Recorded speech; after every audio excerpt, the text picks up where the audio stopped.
Hi, guys. Thank you guys for tuning in with me. I know that it's been a minute since I have just came and touched base with you guys, but I want to share with you guys what's going on with me. I've been extremely busy, more so behind the scenes, just getting some things together business wise, creating some new things business wise, transitioning some things. So um, it's been a great time period. I am also, just working on some stuff for myself. And so I just want to encourage you guys during this season. I know that there's a lot of people who um, have a really hard time during the holidays, and I want to encourage you and let you know that I'm praying for you. You know, the holidays are already can be a difficult time, and so when you throw in the pandemic, and then when you deal with some things yourself, um, your own battles, it can be extremely hard. It can be extra hard. So I want to encourage you guys to show up for yourself.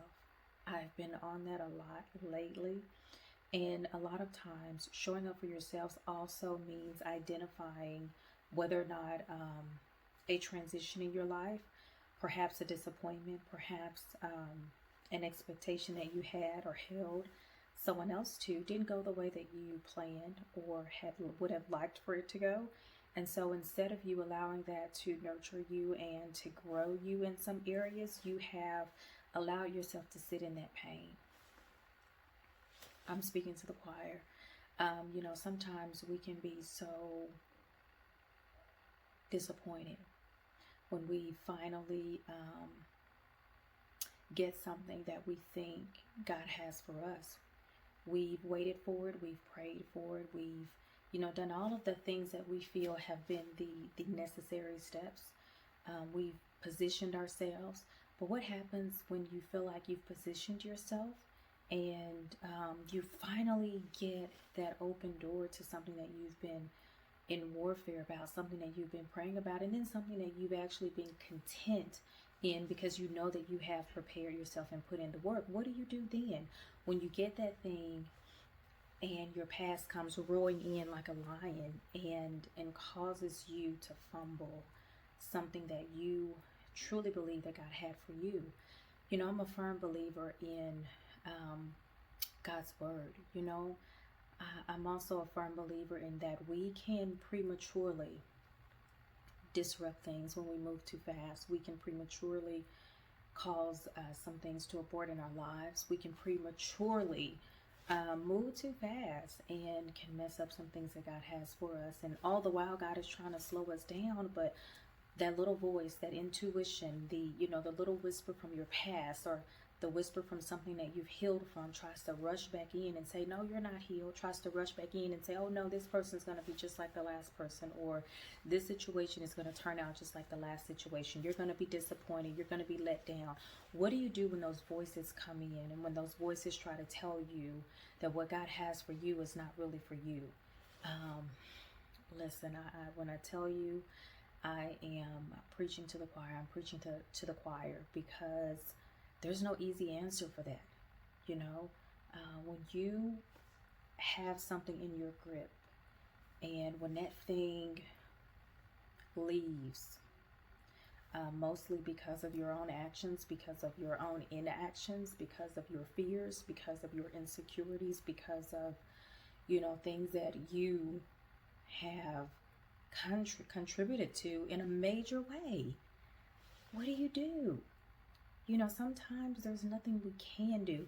We can try over and over and over again to rectify some situations, to make some things better. We can try over and over again to get things back to how they used to be. It'll never be that way. And sometimes it's best that we not have things the way they were. Sometimes it's best to have things that are totally new.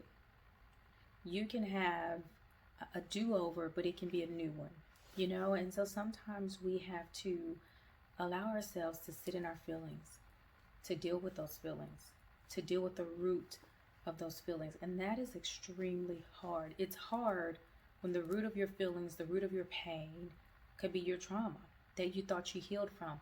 It's hard to sit in your feelings when the root issue could be your past trying to rear its head to say, nope, you're not completely healed. There's still some residue there.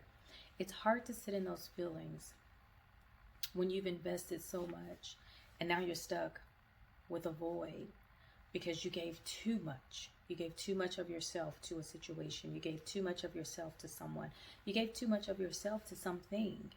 And now you're feeling this emptiness and this void, and you don't know what to do with it, and you're at a loss because you can't figure out where to go from here. You know, I want to share with you the story from the Bible of the prophet. I want to say Ezekiel. I could be wrong, but I will correct myself if I am. Or Ezekiel or Elijah. Either way, the story is of the prophet who went to God and he prayed.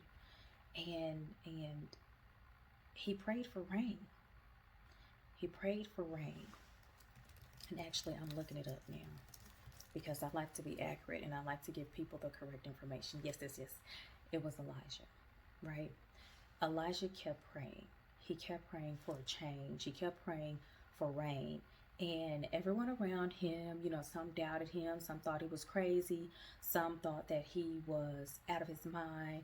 You know, who are you praying to? They had given up hope. You know, you're crazy. You're praying for something that is not going to happen. There's no way it's going to happen. Listen, let me tell you something. You may be in your Elijah season where it's time for you to keep praying. It's time for you to keep trusting. It's time for you to keep declaring and decreeing that thing until you see manifestation before you. It is time for you to know that if you are in an Elijah season, I love that, an Elijah season, that means a season of praying for the impossible, a season of expecting the impossible, a season of knowing that God is who he says that he is, that he can do what he says he can do, and that there is no one or no condition or no circumstance that is too hard for God. So whatever that situation is, whatever that struggle is, I want you to know that God can turn any situation around. God can change any situation. It doesn't matter what it is. It doesn't matter what you're facing. Some of us are in an Elijah season. And the reason we keep holding ourselves back is because we keep trying to fix things ourselves. It's hard. It's hard. It's hard. I'm not going to sit here and tell you it's not. It's extremely hard because you want to fix things. And if you're like me, you're a natural born fixer. You're so used to fixing things. I'm so used to fixing things. I'm so used to everyone around me being taken care of, being happy, being joyful, being content. And when it's not that way, it disrupts me. I've allowed it to disrupt me. And so I have to change the trajectory of how I handle situations when sometimes God pulls things from your reach. Maybe for you to go into warfare more. Maybe for you to look deeper within some more. Maybe for you to change some things some more. So I don't know who this message is for, but I want you to know you could be in an Elijah season. That means a season where you are praying to God for the impossible. Don't look at the natural, because if you look at the natural, it's not going to look like anything is going to come to pass. But if you stand on the word of God, if you stand on God's word, I promise you, God will begin to change some things in your life. There were some things I had here recently that I have been praying, I have been decreeing, declaring, I've been, just really going into warfare about some things. And I have a huge list, y'all. Listen, I have a huge list. A lot of stuff that I'm like, you know what, God? I still got some residue of this right here. I still got some residue of old Steffi back there. I still got some residue of Lil Cole. Those who really know me, you know who Lil Cole is. But I've just really been seeing the mirror image. And a lot of it, I didn't like what I saw. I haven't liked what I've seen. And, people can see the end result. They can see me now, and they can see the beauty and the glamour, and they can see all of these things, all of these milestones that have been, passed, and all of these, success stories and all of that stuff. But listen, it's still a lot that God has to do with me. It's still a lot that I struggle with. It's still a lot that, is a fight for me. And so I won't sit here and tell you that it's easy. I won't sit here and tell you, that I don't struggle with some things. Yes, I do. I get angry, I get upset, I get anxious. I feel, my fears try to come back and make me feel like another person is going to abandon me. My anxiety tries to kick in and make me think that I'm going to go through a repeat situation from my past or another traumatic situation. It's a constant battle. And so it's so important that we renew our mind every day. And even in the process of renewing your mind, staying in your word, going to God, praying, surrounding yourself with people who uplift you and people who are positive, it's still hard. Because at the end of the day, you can't get rid of you. You hear what I'm saying? Like, you can't get rid of you. And so it's important that you got to show up for you. You got to fight like hell. And I mean that. You got to fight like hell so that the old you doesn't rear its ugly head to try to destroy the future you or interrupt the present you. And so we all have that cross to bear. I don't care who you are, where you live, where you're from, what your background is, what you've been through. We each have a cross to bear every day. Nobody's cross is bigger than the other person's, because I can't take your cross and carry you. You can't take my cross and carry you. We all have our own cross to bear. And sometimes it seems unbearable. Sometimes it seems like we're carrying that cross by ourselves. Sometimes it seems like that cross will never lighten up. It's hard. But I want to encourage you. And the amazing thing is that when I encourage other people, it's like God gives me what I need. Because people reach out and they say, your message blessed me. Thank you for being obedient to God. I'm not coming to you from a position of, arrogance or knowing it all. I'm coming to you from a position of, I'm experiencing this now. I'm coming to you from a position of, I've been here. I'm here now. I'm going to continue to go through some things in life because I'm not perfect. But one thing I realize and one thing I know is that when God shows me, I have no problem saying, God, I see you. I hear you. I see some stuff in me. I have no problem acknowledging the woman in the mirror, the child in the mirror that's trying to rear her head from my past. I have no problem acknowledging that. But it's the thing that we do when we acknowledge it that matters. When you acknowledge that there's still some residue of hurt there, what do? I know that we don't want to go and spread hurt to other people. And sometimes we don't even realize that that's what we're doing because it's not intentional. When you want something so bad, when you want to be successful at something so bad, it drives you. And sometimes it can drive you in a negative way, and sometimes it can drive you in a positive way. But we've got to remember the feelings of other people. And as we're going through, our trigger moments, as, someone else may do something that triggers our past. Someone else in our lives may do or say something that triggers something that we went through that had nothing to do with them. And before we know it, those feelings have now opened up that wound again. And we have now hurt someone who didn't know, perhaps what we went through. And some people have known what we've gone through. And it may seem like they don't care. It may seem like, they're just not concerned about how we feel or anything of that matter. But the important thing is, no matter if people around you understand, you know what you've been through. You know what you can handle. You know everything that it has taken for you to be the person that you are today. And there is nothing worth you going back there. There's nothing worth it. The old you is buried for a reason. So I encourage you to show up for yourself. I encourage you to sit in your feelings when they arise. Those moments of feeling anxious, those moments of feeling frustrated, those moments of feeling,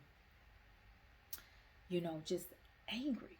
Angry because someone left. Angry because someone didn't support you. Angry because someone hurt you and they have no accountability and no ownership. Some things are not for us to figure out. I know we want to. I know we want answers. I know. I get it. I'm there. I'm here. Right now. I'm here. We want answers when we don't understand situations. We want answers when we don't understand why things can't, just mold together, shape together, be fixed. When you're a fixer, you just want things to be fixed and you want to move forward. But everybody's not like that. And we have to respect how other people are. It's hard. It's hard. But in my Elijah season, I refuse to give up.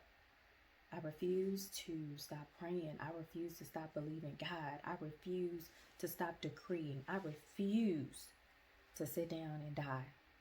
Internally, externally, mentally, emotionally, physically, spiritually. I refuse to quit. What I'm asking God to help me with, help me to be content, God, when you say not right now. Help me to be content when things don't go my way.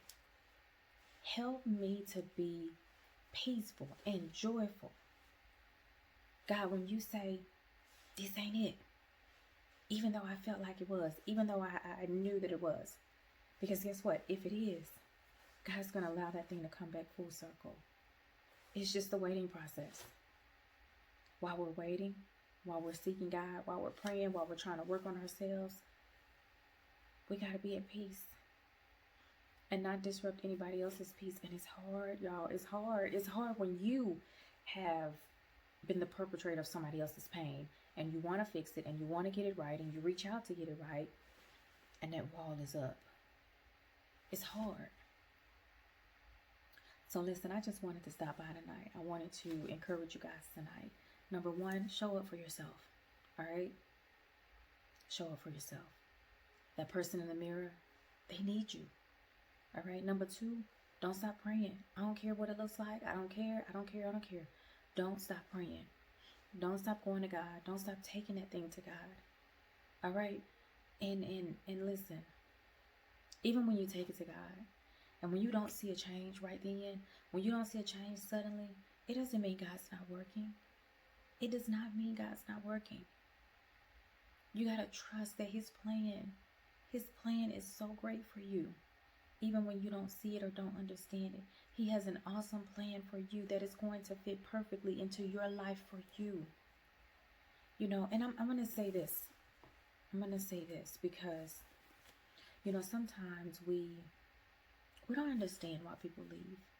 You know, we don't understand why situations occur to cause people to leave our lives.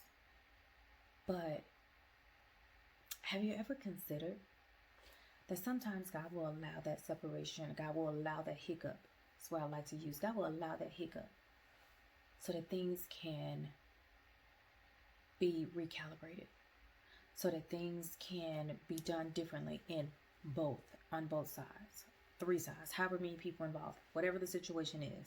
Sometimes God allows a disruption so that He can interrupt the pattern of how things have been going. And it's not just for His glory, but it's for everyone's good who's involved, you know? And so I want to encourage you guys that when you don't see change or when you feel like chaos is coming, it's not always chaos. It just feels like it to us because we are carnal human beings. So it's going to seem that way to us. But I challenge you, just as I challenge myself, to try to see the good in something that appears bad. You know, try to see that God has something better for you than you can ever imagine. And He's trying to pull that little thing away so He can replace it with something different. He's trying to replace it. And it could be the same thing, but maybe He wants to remold it and give it back to you so that you don't lose it this time. Maybe He needs that space so that He can work so that you don't mess something up this time, right? So I encourage you guys to keep praying, keep believing. I don't care what it looks like. Show up for yourself. Learn how to sit in your feelings. And just allow time. Allow God to do what He's going to do in His timing. Not your timing, not my timing. So that is my tidbit for today. I want to thank you guys for always supporting. And it's been awesome. I love to hear all the feedback. I love to hear from you guys. It's been really, really amazing. And so even in the midst of a pandemic, God is still good. So you guys have an amazing, amazing day. Bye.